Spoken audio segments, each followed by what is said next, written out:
Ok, vamos en 3, 2.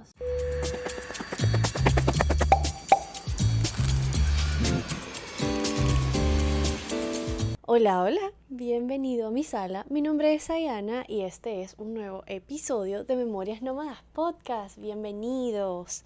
Hoy vengo con una pregunta muy existencial y creo que no solo me agobia a mí, sino a casi otras 8 millones de personas. Porque el ¿qué es ser venezolano? Es como una pregunta muy cargada, ¿sabes? Porque la verdad sea dicha, es difícil de responder. Porque honestamente no hay una respuesta correcta. Ha pasado tanto y ha ocurrido tanto en los últimos 26 años que honestamente no sabría cómo empezar. Y a veces es difícil creer que alguien lo sepa, no por falta de deseo, sino por la dimensión del problema Venezuela en su complejidad, ¿no? Entonces, sabes, a veces es muy abstracto para mí pensar que yo viví en un lugar por 26 años y que jamás regresé. Y para quien no esté al día con la diáspora venezolana, pues la pregunta de regresar siempre está ahí latente. Y evidentemente mucho más este año, luego de los eventos del 3 de enero del 2026. Y honestamente yo no sé si no estoy lista para regresar aún si puedo hacerlo, ¿sabes? Y lo he estado pensando, ya que la condición del refugio era que yo no podía viajar a Venezuela con mi documento de viaje hasta que hubiera un cambio de gobierno. Ahora bien, ¿la detención se considera un cambio de gobierno? También es importante que yo soy ya ciudadana aquí y tengo el pasaporte, pero ahora es seguro que puedo ir a visitar sin tantas contemplaciones. O, o es que ya no quiero ir. Porque honestamente no lo tengo claro. Pero todo ese debate me llevó a cuestionarme el título de este episodio, que es ¿qué es ser venezolano? Y antes de intentar darle respuesta a esto, sí quisiera hacer un par de aclaratorias, ya que inevitablemente todas las criaturas en el reino de Nuestra Señora Lady Gaga tienen derecho a su opinión, incluso en temas que no les competen. Pero también creo que un debate sano y serio realmente aporta a la sociedad. Entonces, número uno, no hay respuestas correctas o absolutas en su efecto en este tema. Número dos, que no estemos en absoluto de acuerdo es una cosa positiva, ya que la identidad no es algo estático y es algo que está en constante desarrollo, entonces hay que también verlo de esa manera.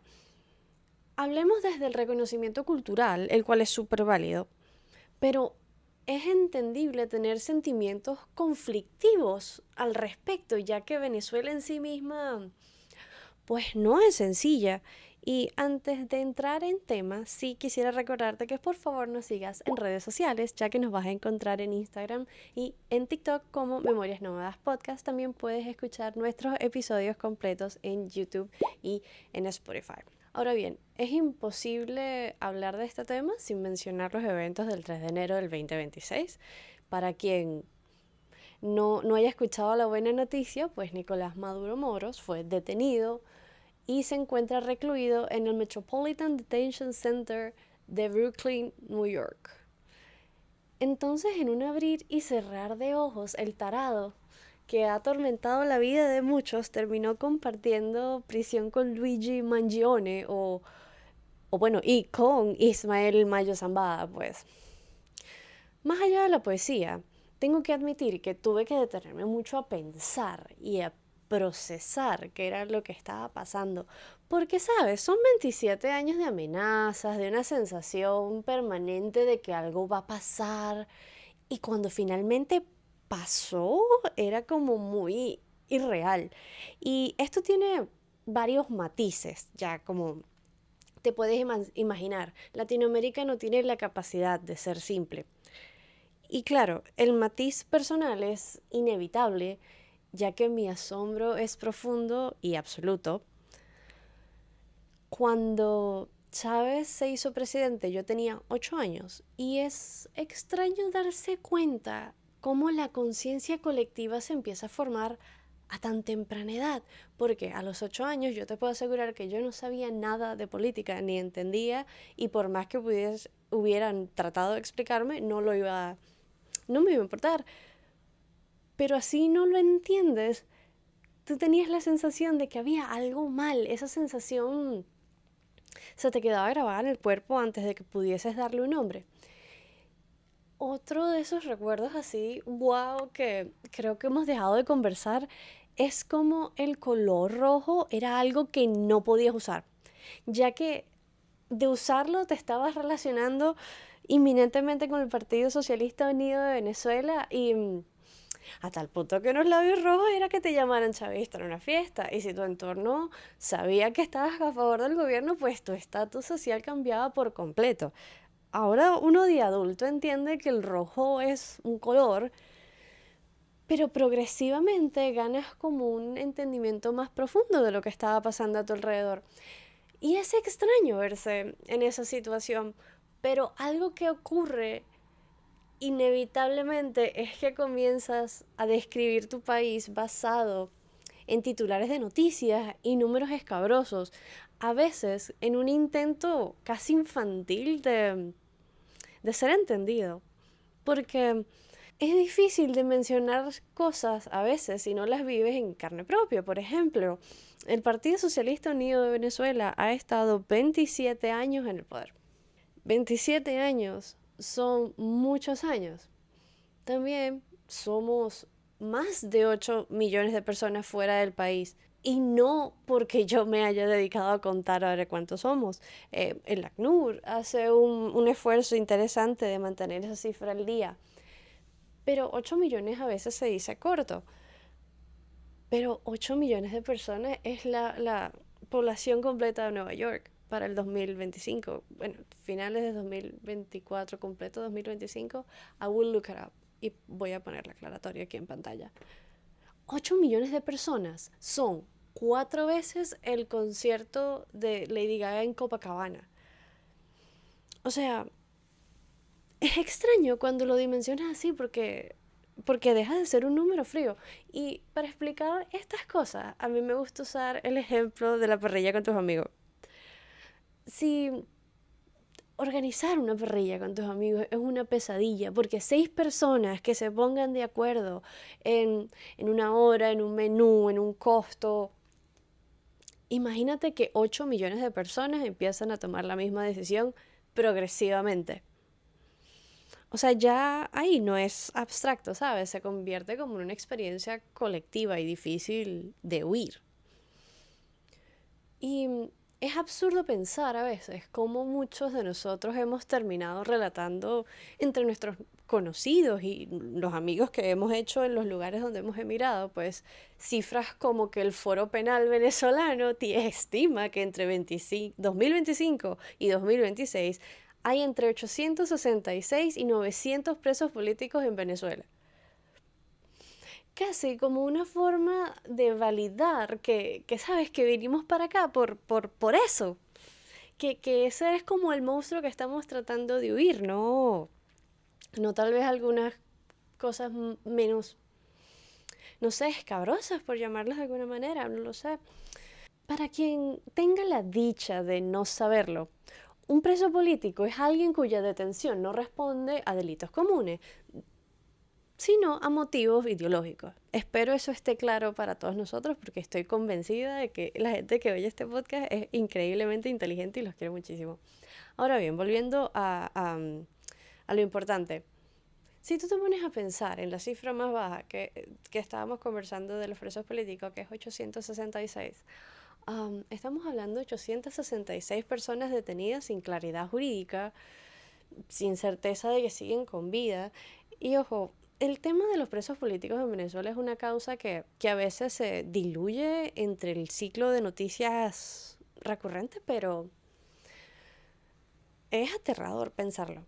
Y todo lo que ocurre en el helicoide es como una maldición generacional que siempre va a estar ahí y siento que poco a poco vamos a empezar a descubrir historias de terror relacionadas a eso y eso es a veces un pensamiento que me llega a mitad de la noche, es como, uff, no vamos a escapar de esto, pero Anyway, un país que tiene presos políticos, pues al final del día no está castigando delitos, está castigando ideas, lo cual dice mucho.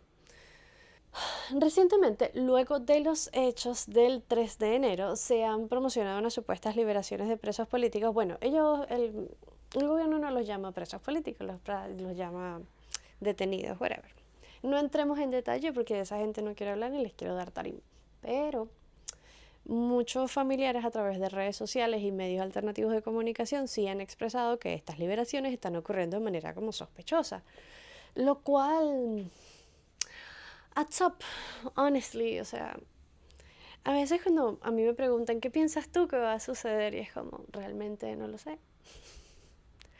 A este punto estoy sin ideas porque esta gente de mierda consigue nuevas maneras de seguir arrastrándolo a uno en este desastre. Pero bueno, esa es un poco la distopía en la cual el venezolano vive constantemente, porque no hay forma de no sentirte increíblemente indignado, vulnerable, molesto y...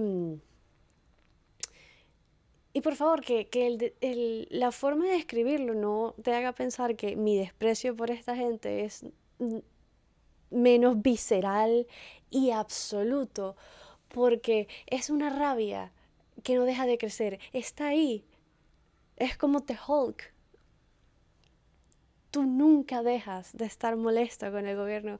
And that's fine, porque, ¿sabes? Cuando la herida no cierra, pues tampoco la emoción descansa. Y la pregunta sigue más prevalente que nunca al final del día. ¿Qué es ser venezolano?